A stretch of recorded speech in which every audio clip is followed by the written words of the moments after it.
Hello, everybody, and welcome to Romanceable's Tarot. I'm about to begin here with a reading. It is a general reading, so it might not resonate with everybody, so please do take whatever does resonate with you and simply leave the rest of it aside. If ever you do have any questions, if ever you would like to contact me, please do so. All of my information is right below into the YouTube description box. If you have not yet subscribe to the channel, please do take a brief moment of your time to click the subscribe button to show your support to the channel and to myself, and it would be greatly appreciated, and I do thank you in advance. So with no further ado, we are going to begin this reading. This is a reading that is dedicated to the sign of Pisces. It is a channeled reading with your past loved ones and the spirit realm. So we're speaking about spirits and guides and angels. So they have messages for you. They could be messages, they could be warnings. So we are going to dive right into it and go recuperate these messages for you. And I am going to complete with a message from your guides. So we have growth, we have indecision, we have judgment, and we have regret. So let's begin with growth. This is about wanting to expand your consciousness and wanting to expand your awareness. Now, you are constantly being presented with situations that enable you to develop your inner wisdom and assist you in advancing to higher levels of understanding. The lesson is to be aware of these events and recognize them for what they are. So, to live a mindful life is not only about respecting and about honoring those who are around you, it is also about recognizing every person and every circumstance on your path, but as a teacher. So it's seeing them in a different perspective.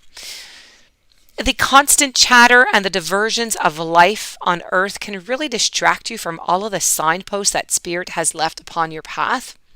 So you need to take the time to be aware of the bountiful wisdom that has been laid before you. You need to acknowledge these gifts and take them to heart.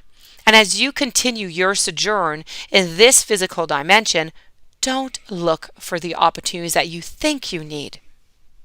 Instead, you need to be receptive to the opportunities that are given to you. A very important difference.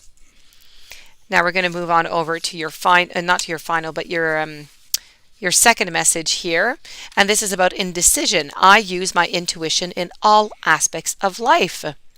Your soul is spirit.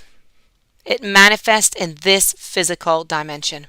Now, even though you may feel limited by the constraints of your body, your connection to the infinite wisdom of the universe is always available to you in the form of intuition. You are never alone when making any decision. Spirit only wants the very best for you. And by listening to your inner voice, you will always be guided to the proper outcome. All you have to do is ask. The expectation of others is only an illusion. You were not born to listen to fear. You were taught to listen to it. You need to visualize any decision in your life as a fork in the road. How does your body react when you imagine your travels down each path? Now, at first glance, one may look easier to traverse, right? But the destination is going to cause you a lot of anxiety and a very heavy heart. Now, there's going to be another path, and that one's going to be more difficult to walk. But the destination is going to feel light and is going to be calm. So when you silence your mind and you listen to your intuition, the signposts are always going to be very obvious to you. Moving on over now to judgment. This is about understanding that everyone has their very own unique path and challenges, so we need to be careful for the judgment that we bring upon others. We are all spirit. We are really basically all the same. It's only the roles that we have chosen to play here on earth that make us kind of seem different. The biggest lesson that you have chosen to learn is to love. There are so many situations in this physical dimension that it is possible to incarnate into, but the core lesson is to look past these illusions and to see yourself in everyone. Each soul has chosen its own struggles, and your task is not to judge how someone goes about overcoming these obstacles, but to assist that soul. Spirit has given you the tool of compensation, of empathy, to help you see through the eyes of those who kind of appear different. Your ego has taught you that making other people feel insignificant or inferior is going to allow you to feel better about yourself. And that is quite the illusion. By diminishing others, you are diminishing yourself. So always learn to follow the golden rule. I will treat others as I would like to be treated. Now, everyone in your life is here to teach you something about yourself.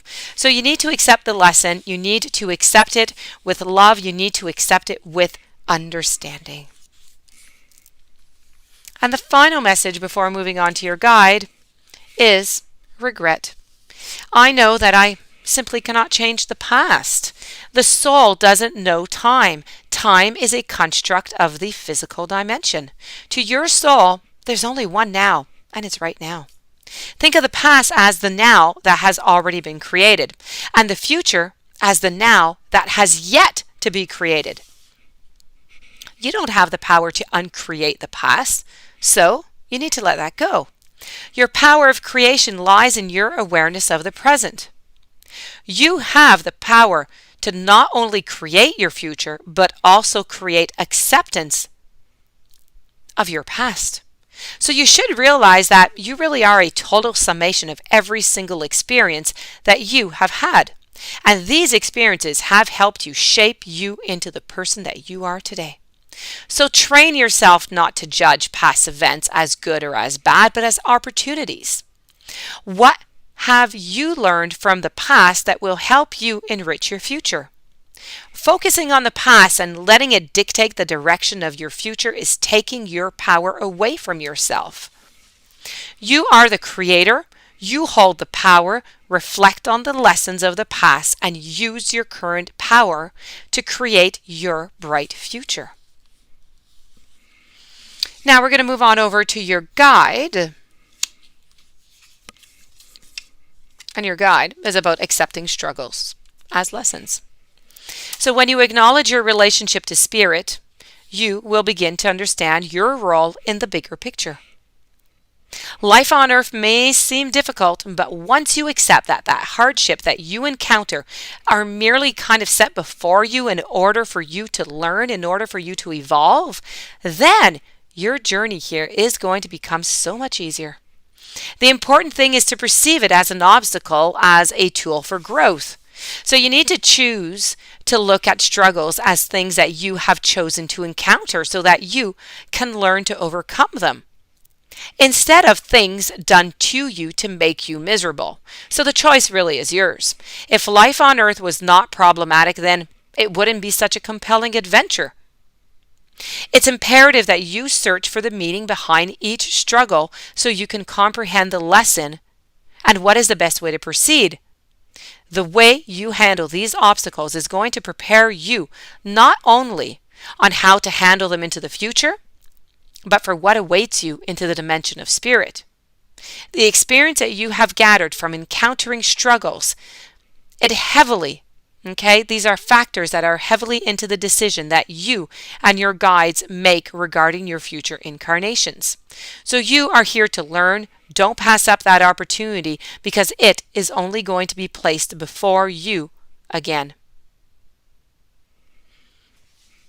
And this does conclude your reading. I do hope that you enjoyed. I do hope that you're going to be able to use some of these messages along your path. If you do have any questions, you would like to contact me, my information is right below into the YouTube description box. Please don't forget to subscribe. And I wish you a beautiful day, many blessings, and I will see you tomorrow with a new message.